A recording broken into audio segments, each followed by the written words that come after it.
तो देखते हो बड़ी बड़ी घटनाएं व्यक्ति व्यक्ति से संबंधित होती हैं, आदमी से संबंधित। जैसे कि तुम छोटी सी घटना लो, है तो छोटी घटना, है तो तुम्हारे परिवार की घटना, मगर तुम्हारे परिवार की घटना बड़ा बड़ा विराट रूप लेती है, बड़ी बड़ी ज्वलंत समस्या बन जाती है। जैसे कि तुम देखो कि आबादी बढ़ती है, आबादी तो जनसंख्या बढ़ती है, तो पॉपुलेशन डे बाय डे बढ़ती ही जाती है। और यह विकासशील देशों की सर्वाधिक ज्वलंत समस्या है, बड़ी ज्वलंत समस्या। और जानते हो कि सारे झगड़े फसाद और उपद्रव उसकी जड़ है कहाँ पर? पॉपुलेशन पर।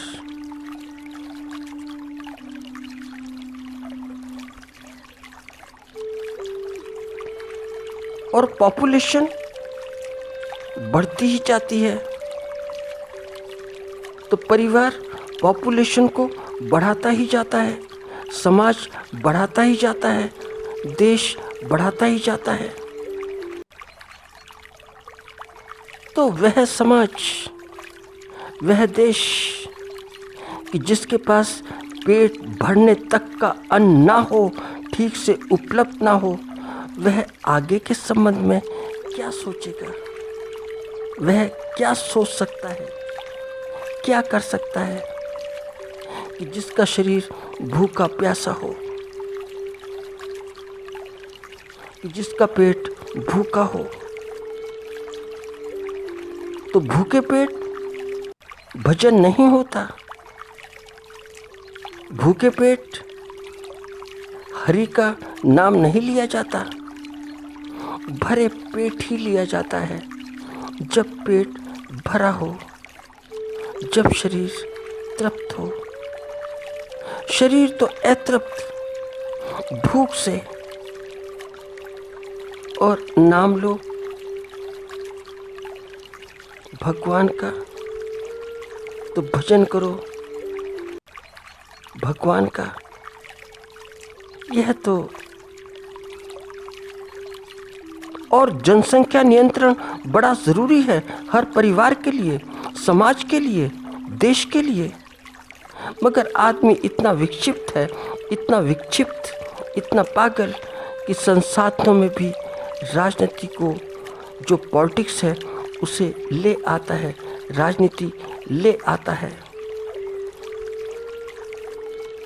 तो फिर वहाँ भी एक प्रजातंत्र आ जाता है, प्रजातंत्र, प्रजा का तंत्र। नेता वहाँ भी आ जाते हैं, और नेता तो अपने मुताबिक बात करते हैं, अपनी राजनीति के हिसाब से।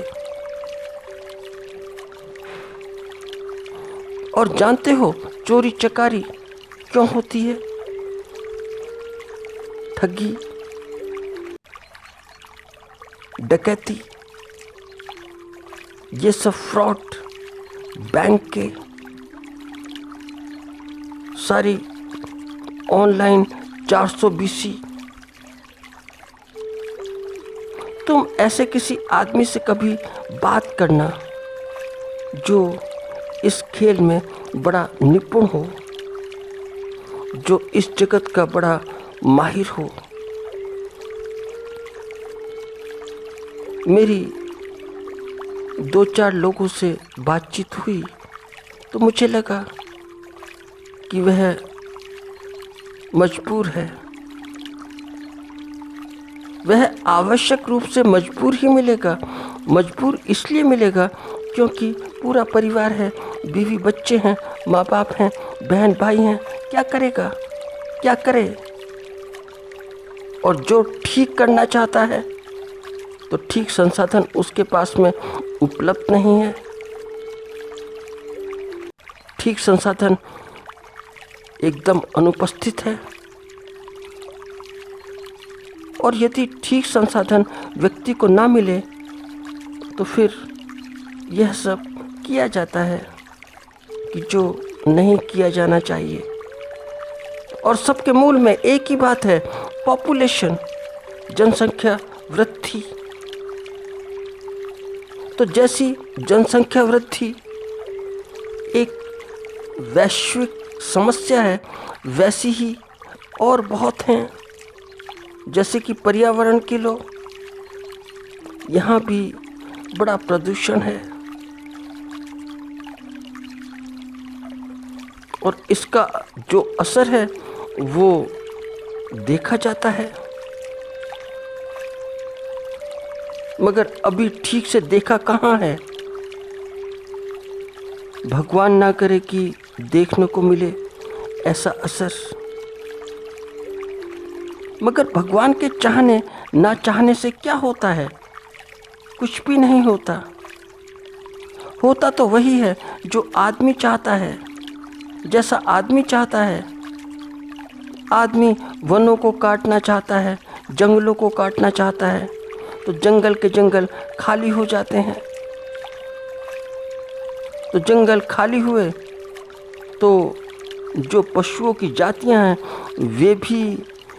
वो जातियां भी लुप्त होने लगती हैं, तो वनस्पतियां खोने लगती हैं।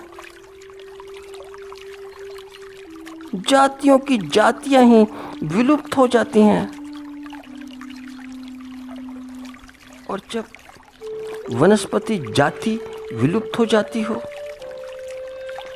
और पशु पक्षियों की जाति विलुप्त हो जाती हो, तो तुम क्या समझते हो कि इसका असर तुम पर नहीं होगा, तुम पर नहीं पड़ेगा, तुम्हारे बच्चों पर नहीं होगा?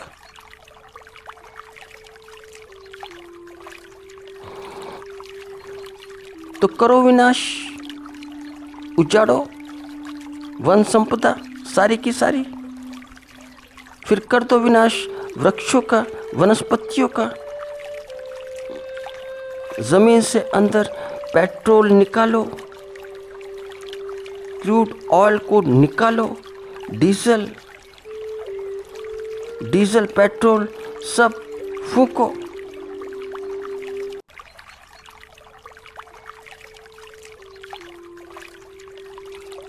उसका धुआं आकाश में उड़ाओ, आकाश को पूरा का पूरा प्रदूषित करो।